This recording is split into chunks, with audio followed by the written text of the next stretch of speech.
studies. It's something that goes in both ways. We study things about Scotland here, and we have people go over to Scotland to study. It's really important as far as providing diversity in language, location, perspective, and our panelists are going to touch on the various areas of current study, such as Gaelic, the Gaelic language, history and governance, and let us know what's happening as far as their success, as far as the success in their plans and dealing with the ongoing challenges. And what I'm going to do is introduce our panelists. With us, we have Professor Kevin James, who holds the Scottish Studies Foundation Chair and is Professor of Modern Scottish History at the University of Guelph. Kevin, he's a prolific author who has held many grants and fellowships. He's also the director of the university's Center for Scottish Studies. With us also is Professor Frank Rennie, who's Professor of Sustainable Rural Development at the University of Highlands and Islands in Scotland, and Head of Research at Lewis Castle College, University of Highlands and Islands. He's been involved in developing and delivering various combinations of distributed learning and open education resources, particularly using digital solutions for rural areas, and done so with a wide range of international partners. He's published a diverse range of resources related to rural issues, including over 30 books and e-textbooks. Julie Bond currently serves on the board of directors for the Gaelic Society of Toronto, one of Canada's oldest societies dating back to the late 1800s. And that would be when Gaelic was the third most popular spoken language in Canada. The Commune Gaelic Toronto, did I say it right? The Toronto Gaelic Society, the Gaelic Society of Toronto was formed in 1880 to connect Gaelic speaking persons who had immigrated from the Highlands and Islands. And at this point, I'm going to see if I can get reminded as to who is going to actually present first. Do we recall? Then can I ask Professor Frank Rennie? Can I ask you to go first? Give a word about yourself. And are you going to go? You're going to share a presentation with us? I can do. I have a presentation I can share just to give you some idea of where we are and what we do. I have quite a few slides there. I have a dozen slides. I can just rattle through them quite quickly, and then I think it's more important to have some dialogue and discussion and questions as it goes through. Well, we have an hour for this. So what we do is we keep ourselves to about 10 minutes. And if I do the calculation, that gives us about 20 minutes at the end for questions, answers, and interactions. How does that sound? Sounds good to me. All right, let's go.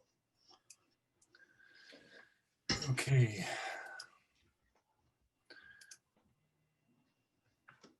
Can you see that then?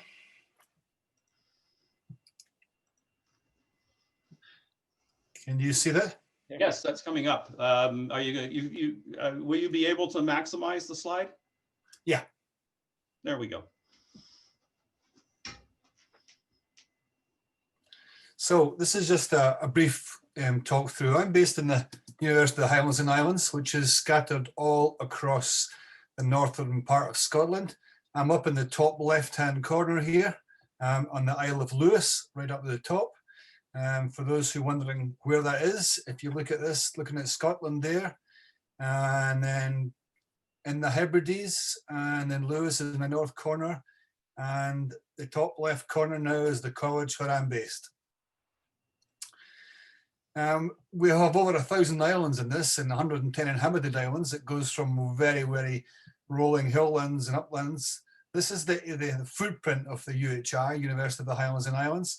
Goes down from just north of Glasgow, north of Shetland, Western Isles. And to give you some understanding, if you take that footprint and put it on the map of England, it covers most of England, right further north of Edinburgh and Glasgow. So it's a huge area, bigger than Belgium by a long way. When you look at this from Shetland, then culturally as well as distantly, Shetland is nearer to Oslo than it is to London. We have an executive office in Inverness, and we have various campuses around the place, and they're all linked by this sort of high fiber cable for internet-based things, which means that I can do network software. I can call anywhere within the network as just an ordinary internal call. We use conferencing like this, not Zoom, but we use other things, WebEx and Microsoft Teams very heavily for meetings and for committees and so on, also for teaching. But everything else really is online, from books, from libraries, journals, a whole collection of things. A lot of the tuition we have is face-to-face, but increasingly we're looking at network stuff. I've been teaching online from about early 1990s, 1993, thereabouts. Actually, we used a thing called Rurtel, which is a rural telecommunications software, which came originally from Guelph. We used that to connect a bunch of researchers, and then it just sprung out from there. We then began to use that for teaching. We thought we were really, ahead of the times there, and I guess we were to a large extent. And looking back at it now, it looks so primitive when you compare to what we have now. But a lot of stuff we do is online tuition now. I teach several programs that are fully online. So I've been working from home since the beginning of March, 9 months basically from home. And it hasn't disrupted me in the slightest, because rather than travel into my office here, I can do that from home. We use a variety of network techniques, which allows us to communicate with students as and when. But we also have a variety of blended learning facilities as well, which means that we're looking at a variety of things that are taught face-to-face when they have to be, but taught online for reaching the other parts of the place that we don't, we can't get down to. What really got me involved in this thing, I'll stop sharing now and just talk our way through it. What really got me involved in the first place with this was wanting to get high quality education out to the end of the road, rather than actually encouraging particularly young people, but anybody really, because 2/3 of our students now are not school leavers, they're more mature students.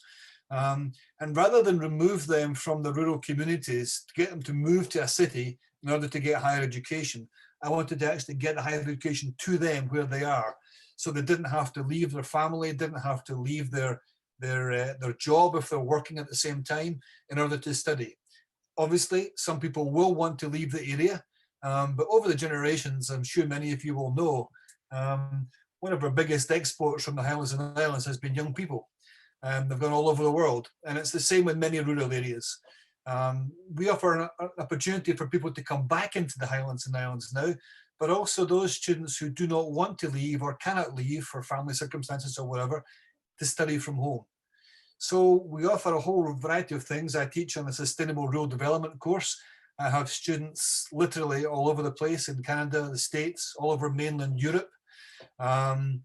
We have a whole variety of things like Masters of Literature students, Scottish history courses.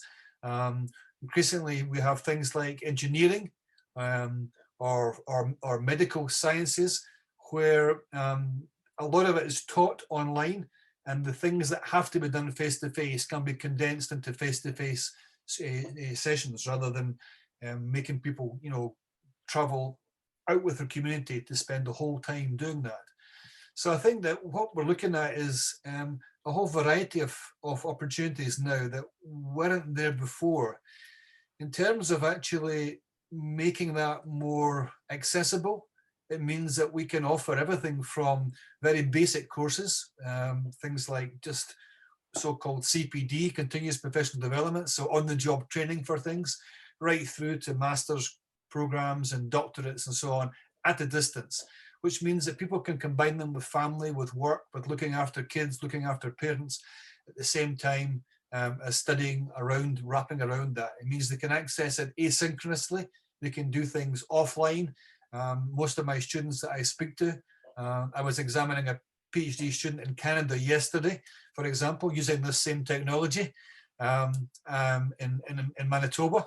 And the idea of being able to just connect when you want to connect, rather than have to attend a class at 9 o'clock on a Tuesday morning because that's when the university offers it, is very, very attractive to many people these days.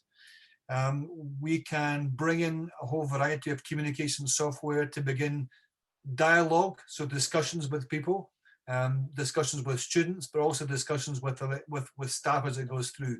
One of the great exciting things for me about this lockdown, I mean, it's terrible in many ways, I know, I don't want to dismiss it, but not only do I not have to travel to the campus, so I save 5 or 6 hours a week, not driving time, but also the sense of collegiality that has sprung up. The amount of people who are offering webinars now on their particular topic that are open, you know, to the university, to the world, inviting scholars from other institutions to come and join and speak at these things. I think it's pushed people to think about these things in a way they didn't before. We've been able to do these things for many years, but the fact that we didn't have to do it, it wasn't that push factor that made people get off the fence and do these things. Now, because it's the only option, people are beginning to expand and try these things and realize actually it's not quite as difficult as they thought it was, perhaps. And so webinars, discussions, online lectures, workshops of various sorts are being spread around globally now, to an extent that I really do hope they don't stop after the pandemic passes. I really hope we can capture some of that and actually use that to take education to where people are when they want to get it, in a way that they can interact with their peers and with members of staff and so on, at a time that's convenient to them on the discipline that they're following. I'm happy to answer any questions if I can, or give you more information about so on. But I guess you've seen online education before, I'm sure, anyway. So I just want to give you a taste of what we do in that space. So back to you, William. Thank you very much. And definitely, I do have some questions because, and I'm sure that's the kind of thing that a lot of people might be asking is, do we have the criteria for making the measuring the success, knowing what those metrics are in the short term and the long term, and perhaps that's something that we're still waiting to see. Well, in the past, one of the biggest problems has been people's bandwidth, people's connections, and getting online. And although it was thought that the cities were, you know, the main place where you can get fast access broadband, that has really taken a turn over the last 10 years. And it's interesting, during the pandemic lockdown, the amount of governments that I'm clocking now that are suddenly saying that the broadband access to the home is now no longer an option, but a priority, because people are having to buy online, they're having to access their medical services online, they're working online. I was reading just a couple of days ago that one of the problems that the City of London is facing is that people don't want to go back into London to work now. You know, they live in the surrounding areas, they live in the suburbs, and they spend 2 hours or 2.5 hours a day each way. So 5 hours a day traveling just to go to the office. And they've discovered that they can do this just as effectively from home. And therefore, why would they go back to that form of life? We've been doing this with education for a long time. I think there are two things. One, it's not for everybody. I get that. It's, you know, some people, some subjects, and some people like that face-to-face connectivity. But it's a lot more accessible than the critics would actually have us believe. I think that people think that they fall back into the trap of, you know, I went to, as you might imagine, it wasn't last year that I went to university. And I went to university, it was a traditional, it was an ancient university. It was the face-to-face lectures at 9 o'clock on a Monday morning and so on and so forth. And the generation has come up to teach that same way because that's the way they were taught. That's not the way people learn anymore. There are a whole variety of things. And even after they have a lecture or have a talk or have a tutorial webinar, the students go on and they Google what I've just been said to find out what Google Scholar says about what I'm saying. Am I telling the truth, or am I exaggerating, and so on and so forth. So we're looking at a way, and it's not just young people, it's everybody. And I think I discovered, I was saying yesterday to the PhD student I was examining, I discovered an old lady up the road in a village just a few miles from me. I live in a very small village, about 150 people, and the 2 villages further along, this old lady wanted to learn how to use FaceTime to speak to her grandchildren. And in the process of helping her, we realized that this old lady, who you would think doesn't know anything about computers, is buying and selling things on eBay. She's got a little side job, which is 80-year-old. You know, so I think, you know, I think we underestimate that at our peril. Excellent, excellent. Well, I think what we'll do is we'll move on. Julie Bond, how about if I pick on you? Can you go next? Absolutely. Well, I'm going to replace, thank you very much, Frank. I'm going to replace the spotlight with Julie, and away we go. All right, I'm just going to share my screen here. Excellent. Perfect. All right. Well, as William said, my name is Julie. I'm from the Gaelic Society of Toronto, Con Gaelic Toronto. Well, the COVID pandemic has brought with it many challenges as well as new opportunities. While the losses have been numerous and often painful, we optimistically look forward to the days when we can be together again. In the meantime, we are adapting. Some Gaelic expressions for you for pandemic safety. Furacastai, stay inside. Bicunyo, Savalja, agus Kuramach, be kind, safe, and careful, and so forth. The Gaelic Society of Toronto is a nonprofit organization with a long social history. Established in 1887, the heart of the society is in the camaraderie. It's even written into the motto, Children of the Gael, shoulder to shoulder. We are forever connected to Scotland through the language.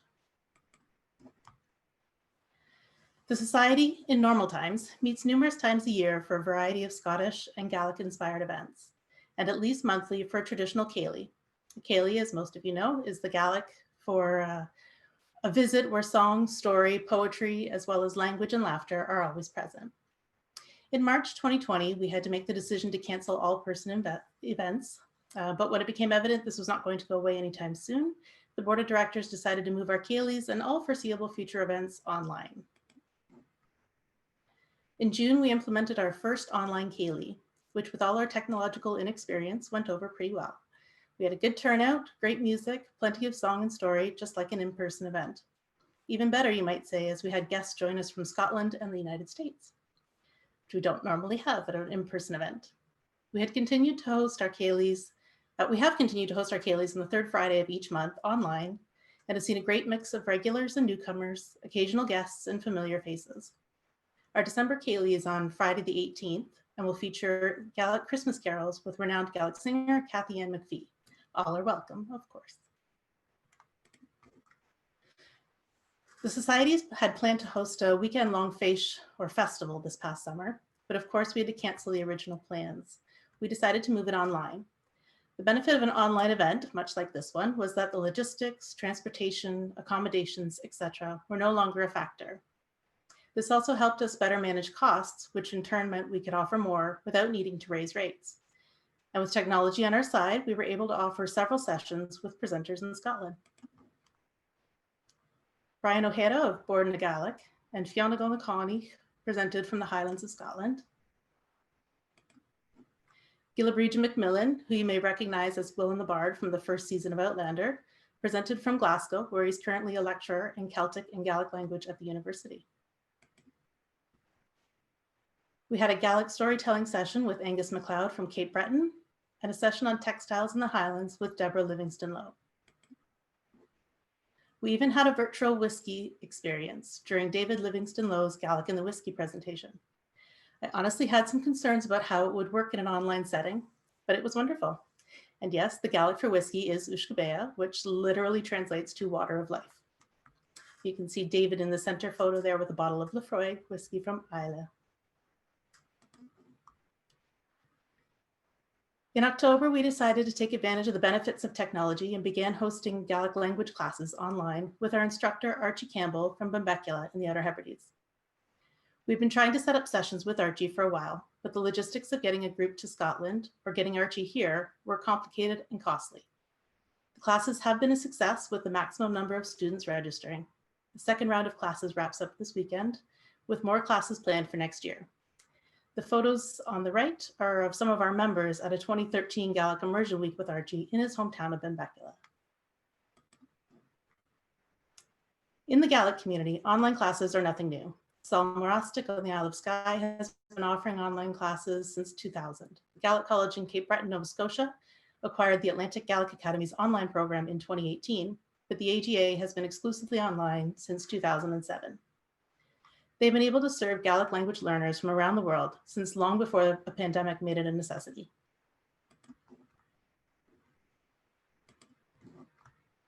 You may have heard of Duolingo, the world's most downloaded language learning app. Their Scottish Gaelic course was released in November of 2019, just last year. 100,000 people registered to learn Scottish Gaelic within the first 3 weeks of launch. The course has just surpassed 500,000 users. And according to the Scotsman, 41% of those learning Scottish Gaelic with the app are in North America. The UK and Australia pretty much make up the balance. Like anything, online learning for the Gaelic community has its pros and cons. Some of the pros: moving online has connected the worldwide Gaelic community. We have instructors from Scotland and attendees from as far away as Brazil. We even have a fiddler in Australia, a piper from Glasgow, and many others throughout the US and Canada who attend our Céilís regularly. The ability to attend Gaelic events around the world has been incredible. As some of you may know, Seachtain na Gaelic, the Edinburgh Gaelic Festival, went online this year, and Scotland's Royal National Mod was also online. The American Scottish Gaelic Society held its first ever virtual US National Mod on Zoom last month.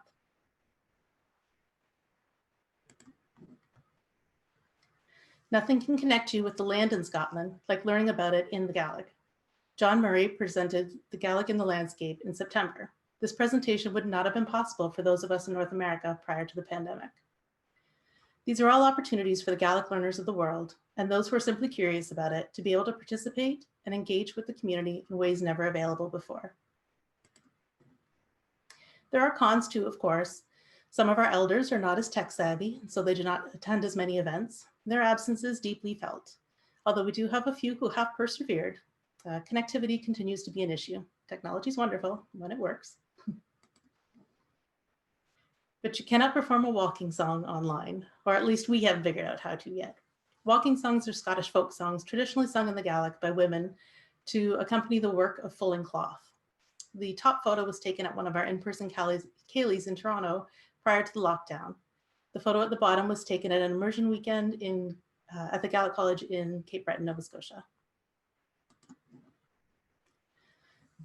Side conversations also are difficult to do in a large group online, and the homemade treats are sorely missed. Many of our regular Céilí attendees would bring baked goods along. It's just not the same. You'll notice the little table in the center there. It's got tins of baked goods, cookies, scones, and muffins.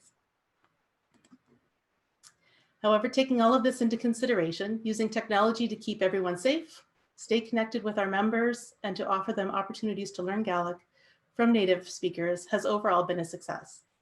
We've recently begun offering a lecture series, and in January, we'll be hosting our second annual Oiche an Bard, Night of the Poet, Gaelic's answer to Robbie Burns Night. With these online opportunities, you might say we are connected to Scotland now more than ever.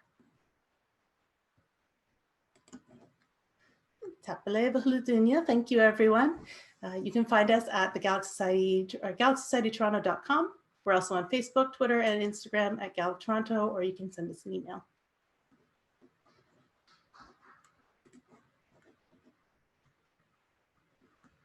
And back to you, William.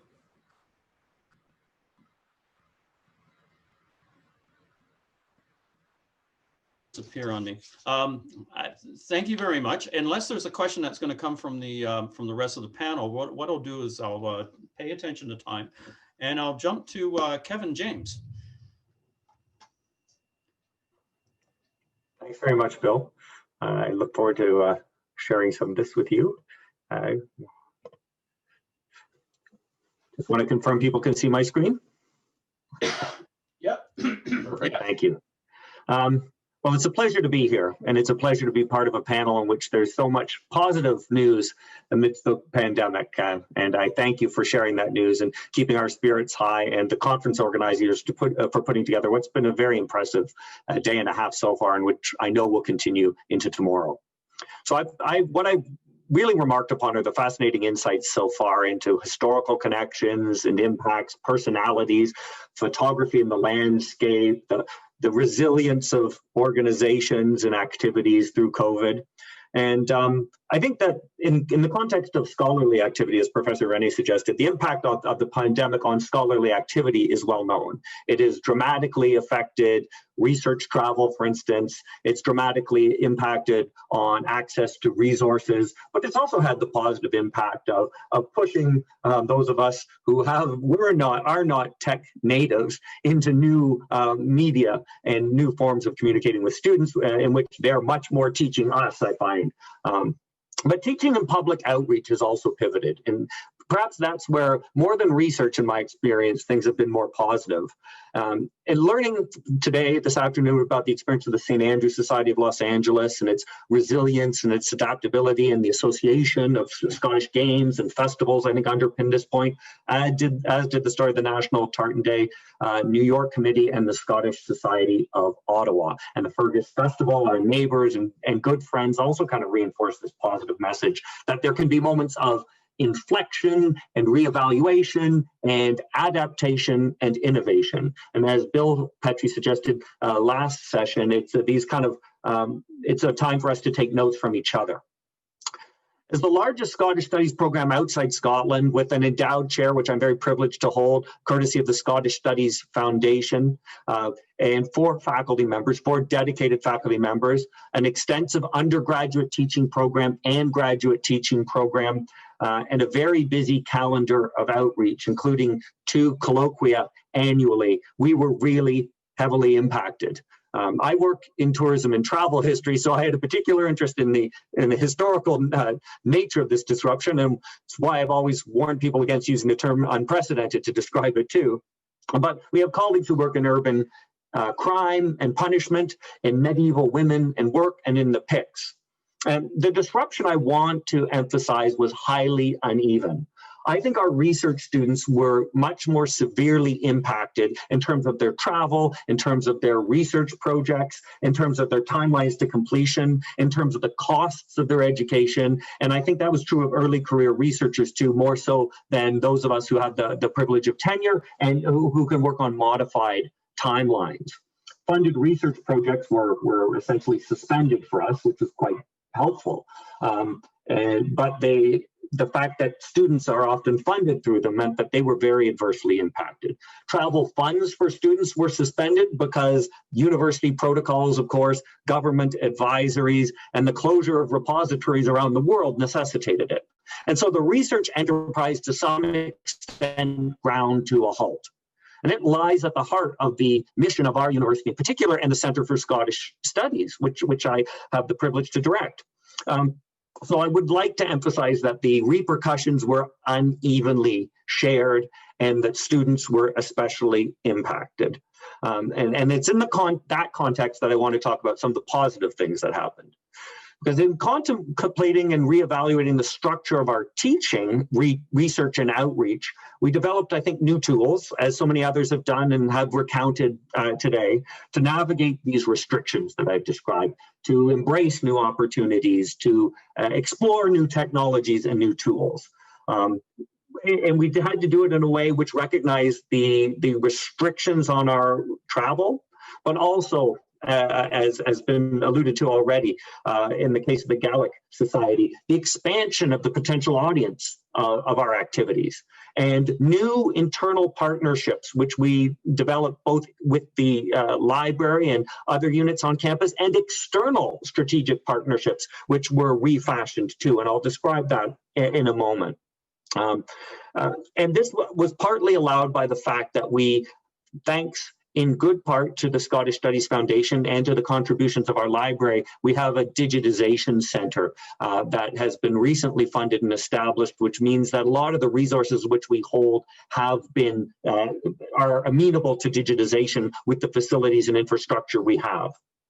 So the first thing that we did was develop these public Zoom talks to replace our local Scottish history roundtables. And our first event drew over 60 attendees, and they came from across North America, they came from across Scotland and the United Kingdom, and they came from France and Japan. And for us, that was a tremendous sign that something could happen that was better than had happened before, and that we could reach a broader group of people, that we could reach beyond our customary geographic compass and embrace new people who had common interests, and indeed people with expertise in the field who otherwise might not have been able to participate in our activities. And in the spring, we're hosting two very distinguished speakers, Timothy Shannon, whose work, Indian Captive, Indian King, Peter Williamson in America and Britain, won the Watson Book Prize, which is one of the distinguished book prizes awarded every 2 years at the University of Guelph. And Tanya Bjorkman, who is a professor at Strathclyde, is speaking. So we've been able to tap them, bring them to our audience in Toronto from their remote locations in the United States and in Glasgow, respectively, but also to invite the world to hear them, which is exciting for us. So the other thing that I found quite exciting and positive was a constructive reevaluation and rearticulation of our external relationships, especially with respect to travel awards, because we had travel awards and relationships with external bodies that funded them, but the students couldn't travel. And both the St. Andrews Society of Toronto and the St. Andrews Society of Montreal, who have been very generous in sponsoring our students' travel to Scotland, offered to temporarily convert their travel awards into research stipends to support intensive graduate student work with existing collections.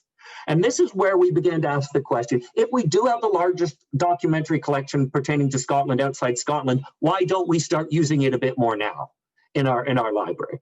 And let's work with what we have. Let's develop partnerships and promote student use of those records. And let's respond flexibly and generously to the exigencies of the pandemic. And the St. Andrews Societies in Toronto, Montreal did that very much.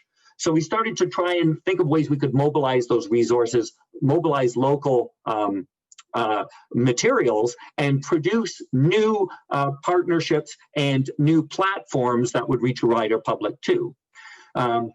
So we have a collection of national importance in Guelph and international importance in terms of the rarity of its Scottish materials.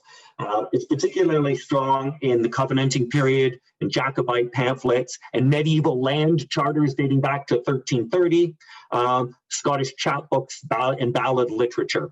We have this enormous wealth of materials. The question is, how can we use it better, and how can we bring it to you? And how could we use our students and the stipends that were being generously offered by the St. Andrews Societies to bring it to them? And a colleague of mine, Professor Susanna Ferreira, proposed to lead a project to take our Scottish medieval land charters digital with students, to make them the basis for an intensive original scholarship activity with undergraduate and graduate student participation, and for teaching history as well at the undergraduate level. And as part of this plan, given the remote nature of our learning, we sought to recruit MA students and PhD students into this remote program of activity, which is beginning in the winter. And the focus is on developing an online exhibit, so an analytic exhibit on an Omeka platform that showcases the charters, the medieval charters, of which we have several dozen, but also interprets them, and does so for the broadest possible audience with deep contextual analysis too. And we have the experience of this with our chapbook collection, a project that was led by a librarian in our archival and special collections unit, Melissa McAfee, who spent some time digitizing and developing an exhibit for our Scottish chapbooks. And as I said, the St. Andrews Societies have provided critical support for this. So with this developing experience and insights into the value of our local collections, we've identified some core areas for development too, targeted collections enhancement in those specific areas like it's harder to acquire medieval land charters than it was in the 1960s and 70s because patrimonial laws restrict them, which we respect and understand. But there are other collections more readily available, Jacobite pamphlets, for instance, culinary materials. We've tried to identify core collections that could become the basis for future exhibits along these lines, and a plan to place Guelph at the center of these kind of more public interfaces that showcase the research research value of our activities. And are based on the idea of an online exhibit that marries the global audience with research intensity and the teaching potential of these resources too. Not just when we are online, but as so many people have said today and yesterday, when we go back to in-person classes too, but continue to understand the value of these tools that we developed knowledge of and some level of acumen in during this period of pandemic. And so I want to just, in closing, talk about the two projects that we are developing. One is called Beds for the Night. It's a project that's in collaboration with Professor Daniel Maudlin at Plymouth University, in which we are using our outstanding travel collections, and that includes travel ephemera as well as print collections and manuscript travel collections, specifically in the 19th century, to build a digital repository of the texts that we have and then map routes and infrastructures of travel out over the course of the 19th century to explore the changing infrastructures of travel. The other one, which I want to especially highlight, is that one is led by me and Daniel. The second one, which is the one that kind of is exciting much greater interest, to be quite honest, for reasons that are apparent, is called Honey, Bees and Hairy Cues: The Parchment and Wax Industries of Medieval Scotland, led by my colleague Susanna Ferreira. And she's interested in the DNA analysis of the charters, the medieval charters materials, namely parchment and wax. So working alongside the biologists and others in our university, she and a team of students are beginning an investigation of the leather and wax industries in Scotland between 1330 and 1590, which are covered by the period of our charters. And the primary goal is to establish the origins of the parchment and seals used in those charters, and whether they're likely to have been produced locally or in other areas. So this role allows, again, the students to work very closely with archival and special collections and to develop a much more nuanced appreciation of the textual and artifactual value of those materials. So these are exciting new projects that we've conceived in the context of pandemic. In fact, they were pandemic initiated. They're built around the fact that we had to look inwards for our collection strengths and look outwards to find new audiences. So in closing, I just say again, our experience is uneven, the impact is uneven, and the disruption is uneven, but it is, inscribed with opportunity, as people have said. And we've learned amidst the disruption and the frustration and the disappointment to develop some opportunities in which we can identify the intersections as well of outreach, research, and teaching.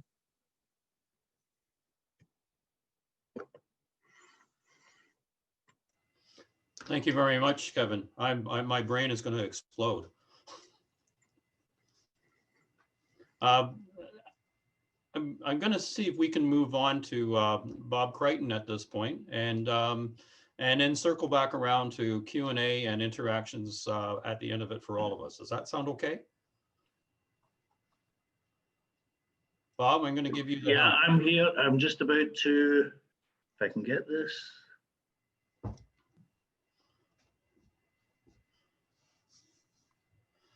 Okay. Thank you for having me on this panel. I've actually found it fascinating. Listening to sort of Frank, Julie and Kevin there, I mean, they're actually wonderful, the uplifting stories, and it's been a real pleasure listening to it. I run a company called University Innovations, and University Innovations didn't come into being because of COVID, but it is accelerated, and I'll talk a bit about that later, about the whole University Innovations Network and what have you, because our focus is mainly on commercializing IP university assets, and we've worked with virtually all Scottish universities, and it's been quite an experience, but of course it's been greatly affected by COVID.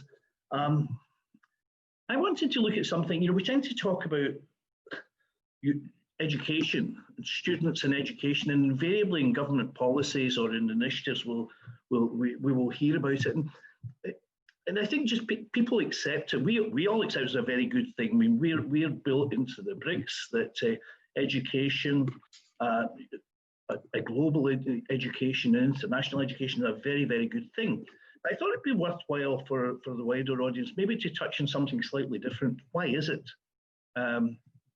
So I have the privilege of I do the commentary at the New York Tartan Day Parade, and as luck would have it, this year we had and there's quite a lot of work in the script, as you might imagine, because we try and we try and make a comment about everybody who's marking in the parade, because if they've made the effort to get here, we want to make the effort to make them feel welcome. So we had actually everything in place for the parade this year when the New York City quite properly, pulled the plug in these sort of events. But the script was written, as they say, and at the time of pulling the plug, we had registrations from the various alumni chapters in New York, and the University of Highlands and Islands were sending a team over and had been there the previous year, and it was wonderful to see them there. The City of Glasgow College, the Amalgamated Super College, they were going to be there. And then we had the different alumni groups. And I should pay tribute actually to the work of Camilla Hellman, in particular the American Scottish Foundation, and of our own Scottish Affairs Office in DC, who have been working so hard to bring our alumni groups together, not only at the parade, but through other activities during Scotland that week here. Why is that important? And that's what I wanted to sort of touch on today. The real story isn't the stories that you have been telling. I think, for example, UHI is one of Scotland's greatest assets, and have been very, very supportive of everything that they've done since its foundation. And actually, the odd thing is, I think COVID has probably been to UHI's advantage as more and more people become comfortable with online education and online communications. I think the future of UHI is extraordinarily bright, and I thoroughly enjoyed Frank's presentation. In fact, I suspect Frank knows a wee lady who's selling medieval land charters on eBay if you're short of them in Toronto there. At any rate, we have all these alumni groups, and they're one of Scotland's greatest assets overseas, because these are people who have gone to university, gone to college, had further education in Scotland. They have been there, and when you think about Scotland's international strategy at the moment, it's built on, most of you may have heard or will have heard of the Scotland Now campaign. And the Scotland Now campaign's been running now actually for about 2 years. But there's the 5 pillars of that campaign in terms of enhancing Scotland's well-being, if you will, is visit, live, work, study and invest. So come and visit Scotland, come and live in Scotland, work in Scotland, study in Scotland and invest in Scotland. And in fact, international students hit every one of those boxes, if you will. So you look at international students, I thought it'd be interesting just to look at this generally. So Scotland's 240,000 plus students a year. International students make up about 20% of them. Roughly 22%, so roughly 22% actually of the total student body. I'll come back to the US and Canada component in a second, but so student population in Scotland's been growing for about 10%, approximately 10% over the past 10, 15 years or thereabouts, for that 10-year period between 2005 to 2016. At the same time, the international student population has increased by 80%. Now, a lot of that is not US, but it's to underscore the importance. Why is it important? Well, when you take away the costs of supporting an international student, the net effect of the Scottish economy is something like £2 billion. This was based on the report in 2019, government report in 2019. Scottish higher educational institutions, they employ about 180,000 people. Now you think about that, 6% of the total Scottish workforce or jobs in Scotland. So a quick calculation, how many, 22%, I probably get my statistics wrong, but a significant number, are actually protected by international student fees.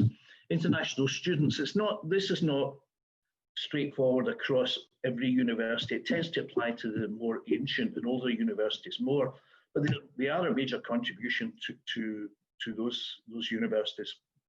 And the value of the cultural exchange, I don't think we can put a price on the importance, particularly in this age, well, without getting buried in the weeds, but particularly in this age where we need greater international communication and cooperation, I don't think we can actually ever undermine the importance or understate the importance of having advocates in other countries who have been educated, who know our country, know our spirit, know the type of people we are. And it's it's very much a two-way process. I know education and the movement of students very often becomes a political football, and it's a shame that that's the case, because every country benefits from the two-way process and exchange of international students. And America, $39 billion can be accounted for in the economy from students coming this way, supporting 416,000 jobs. Now, these statistics sort of become meaningless when they're big numbers, but the point being is it's a bilateral process. So we go back to students in Scotland coming from the US. So we get roughly 4,500 from the US and just over 1,000 from Canada. Some anecdotal, some small factoids. So the University of Glasgow has got over 1,000 American students, about 200 students from Canada. Canadian students have been going to the university since 1796. Strathclyde, they've been taking people of what was the Royal College prior to that from the 1850s. University of Edinburgh, 2,500 students from the US, about 5,000. I mean, that's a lot of students, 3,000 students from the Americas, and an alumni base of over 24,000. And then we come to St Andrews, and there was a stage a few years ago when virtually every other person I seem to be meeting in New York either had a son, daughter, niece, or nephew going to St Andrews. They'd done their marketing very well.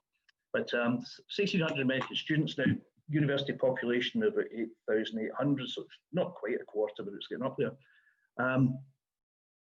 You take the whole town of St Andrews, 20,000 people, 1 in 12 of them, that particular part of Fife, during university session is, it's across the Atlantic. It's actually quite staggering. So the reason I want to mention all of this is because, or speak about it in this context, because the physical travel has become such a big issue, of course, and seriously affected by COVID. And I personally don't think there's any going back. University Innovations, the organisation that I head, was originally came out of a relationship directly with Scotland. And 2 years ago, we decided to expand that. And now we've got 15, 16 people, different universities, different innovation pioneers and champions from Singapore and Africa, Chile, across the States, Canada, across Europe, moving into the Middle East. It would have happened anyway, but it accelerated. It accelerated because of COVID. The other thing that's come out of this, and the only reason I mention University Innovations just now, is because we're getting views from around the world and from around some of our university colleagues in, for example, Pretoria in South Africa, in Queensland, in Australia, and in Eastern Finland. We're getting feedback from them about where we are going. Now, there's not a science to this. I think we're all learning as we go along, but there is a general consensus and there will be no going back. There may be going back a bit to in-class learning, but online learning seems to be with us. And it presents opportunities for many, and it presents big barriers. So, for example, the challenges of online education in Canada and even the Highlands is very different from that in Pretoria in South Africa, where, for example, the biggest challenge in online learning there is an unstable, expensive internet system and a very high crime level. crime rates, so that you can't leave a laptop down unless it's nailed down, it will disappear. So it makes online learning quite difficult to deliver, and we've been looking at all of that. So returning to Scotland, that's really what I wanted to focus on. There was great concern initially last year, because we had, COVID really ramping up in March, April, coming up to the end of the 2019-20 year. There was great concern, and there was figures being bandied about, or the range from, to be honest, the range from 250 million hole to 500 million pound hole. Interestingly, in 2020, student applications to Scottish higher educational institutes actually increased. So that was like starting in September last year. The truth of the matter is those applications probably predated COVID, or probably came in just before things were starting to become clearer. So I think if we're absolutely honest about it, it's very difficult to project what will happen in 2021. I think universities who have a commitment to the students, not only because of the financial part, obviously, of the equation, but because of how are we going to deal with things in the future. Universities are weighing up.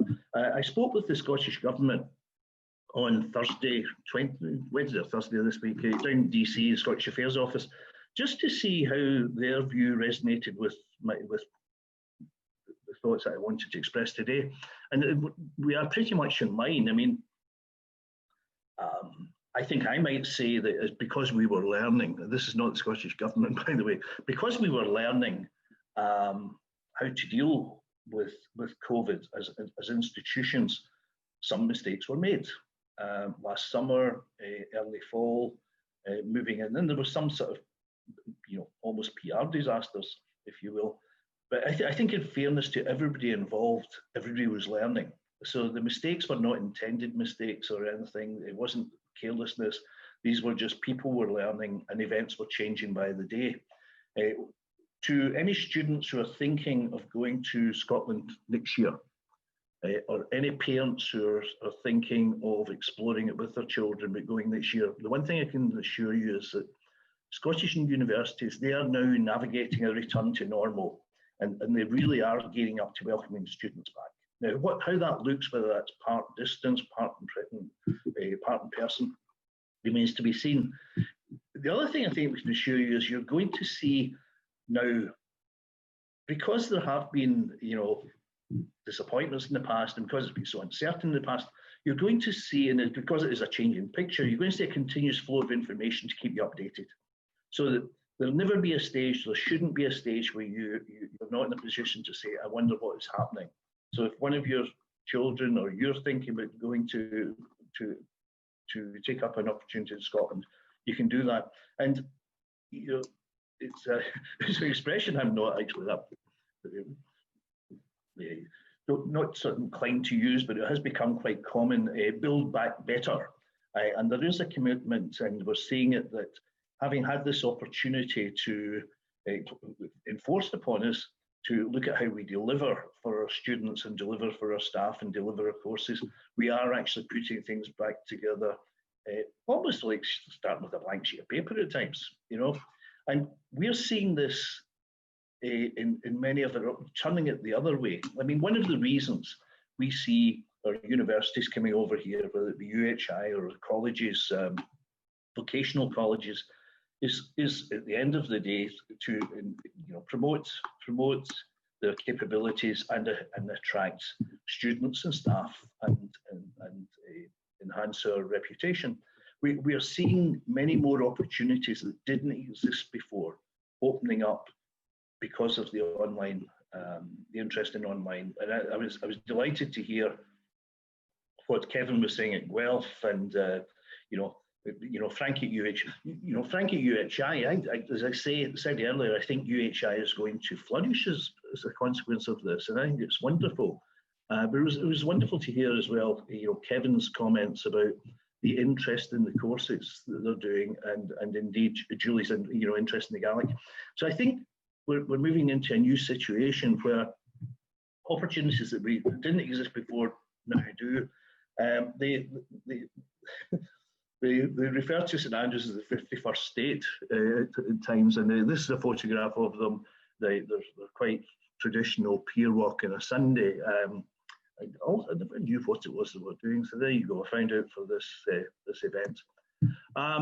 Finally, this is the Scottish Government's perspective on students, and I think in international students, and I think it's worth reflecting on why international study and having international students. It's not just about money. Money is a big factor to it. Let's not kid ourselves. But it's not just about that. There is a deeper reason for having international students in our community. It builds relationships. It's the cultural bridges. It makes us better people from understanding other cultures, working alongside other people, and I think Scotland has done a remarkably good job. So I think I'll close it at that, come out of that, and happy to take any questions. Mine was slightly more general than the specifics, but I hope it was of some interest. Thank you. Thank you very much, Bob. The extent to which I have questions is I personally have questions is amazing. Is just we'd never get finished. There is comment about Camilla is mentioning that there's a great Scottish Studies program at Ellen in North Carolina, and they're not represented here, but I'm sure that what we've heard from you as panelists echo many of the issues that people are involved in education. And I have a selfish question, because I actually have someone who I know is having a problem committing themselves to get back to school in January. And I've thought about it hard, having done training in that, and thinking, is there a problem with literally the skin in the game for some people as far as school is concerned? It's like many things. If you don't have to go there, are you really committing something to be there? And just curious, and perhaps what we can do is just go through each one of you and say, how much do you think that changes the overall level of engagement, or changes the type of the type of student that you're going to be successful with in a blended or online environment? Does that make sense? And Bob, you've got the floor. I'll let you answer that first. I'm probably the least well equipped to actually answer that, and I'm going to defer to my colleagues. But I will say, like you, Bill, we have the same personal quandary in our own family, and it's a family member, the youngest daughter, who had been on the Peace Corps, had evacuated out. Is looking at, she was doing that intern between graduation and going to do postgraduate work. That had always been her plan, and now she's in a quandary. Should I invest? What am I, not only should I invest, but what am I investing in? So I think there'll be many students and parents here of student age who'll be asking the same question. So I actually just expanded the question and say I will defer to my colleagues who will have a much better handle on this, I'm sure. I like that look, Kevin. I'm going to pick on you. It's a very good question. What I've remarked upon is that we have a broader range of students this semester than usual. Certainly in my large class, Guelph is, in my experience, has not had as many mature students as we would say as perhaps University of Toronto or larger urban centers, but we've had more. And my own experience suggests to me that the people who have diverse reasons to come, especially something beyond,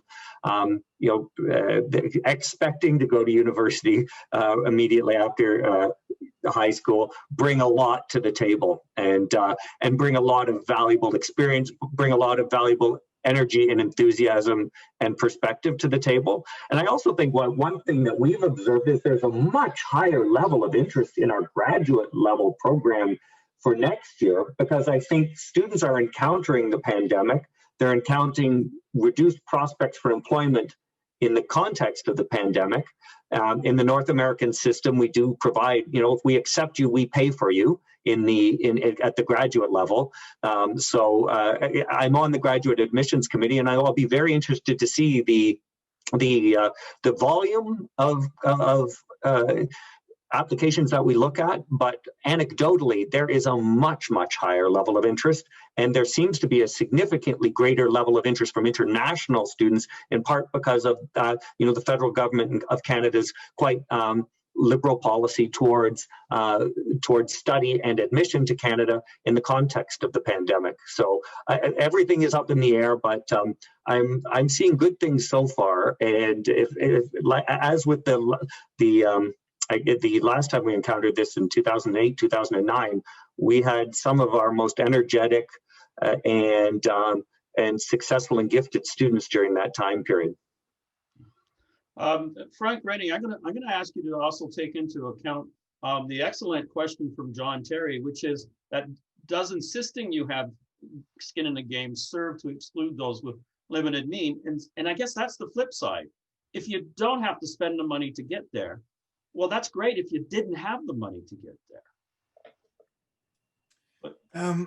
Yeah, I think that's quite correct. Over the years, a lot of the students that I've dealt with, I've been doing this for 40 years maybe, long time anyway.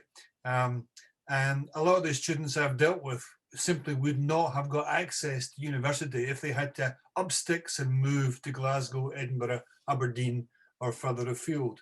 Lots of women returning to studies after having a family. Lots of women retraining, lots of people retraining, continuous professional development on their job. One of the things that we're seeing now, because online allows you to package it and do it in evenings, weekends, take time off, mix it up with your work. People are able to study in their own leisure. Also the fact that increasingly we're seeing people that are self-funding. So I have several students who are self-funding their own PhD because they can actually dictate what they want to study rather than just responding to an advert the university puts out to say, we want someone to study this. They go, no, I want to do this. I want to do this particular bit here. They fund it themselves. They can do it part-time. They can work at the same time and pay it off. They get more flexibility to choose the supervisory panel they're working with, and they can tie it in there with their own profession. So I think that actually it gives you more access. Don't forget, around the Highlands and Islands, even just to move to go to one of the conventional universities requires a big effort, and to go and live in the city requires a lot of money. And so that is a disadvantage that actually prescribes. I was the first of my family to go to university in 1975. I was the first of that generation that went there, and I got a scholarship to go there. So when people don't get that access to these things, it's a big. The beauty of the online system, in general, there are variations, but in general, it allows you to build things up like Lego blocks. You can take a module here and a module there and somewhere else and join it together, and you can piece these things together in a way. Universities are big established businesses. This is what we offer. And traditionally, you sort of take it or leave it. If you don't like it, you go to the next university and you do what their course suggests. This allows you to a much more pick and mix thing and a much more variable thing. And one of the things that we're seeing at UHI, I'll finish on this point, is that UHI, I've constantly said, it's not about kids leaving the Highlands and Islands to go away in these things. That's not what it's about. It's another level of opportunity. And what we're seeing is that school leavers are going away to the traditional universities in Edinburgh, Glasgow, Edinburgh, Dundee, and so on and so forth. They're getting a degree, and then they want to come home.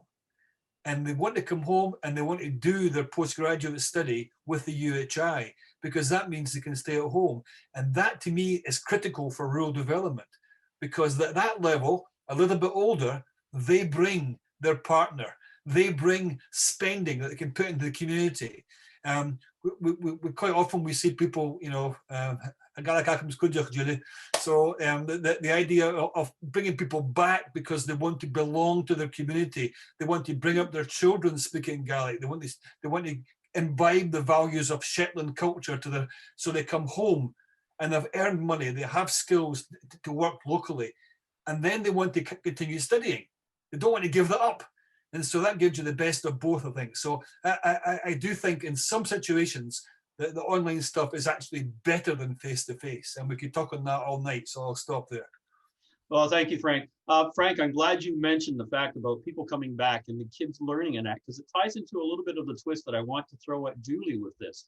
Because I have a feeling, and this is because I took French in high school, and I call it my cereal box French. It was horrible. I did excellent in German in high school. The moment I tried to speak it in Europe, it was a disaster.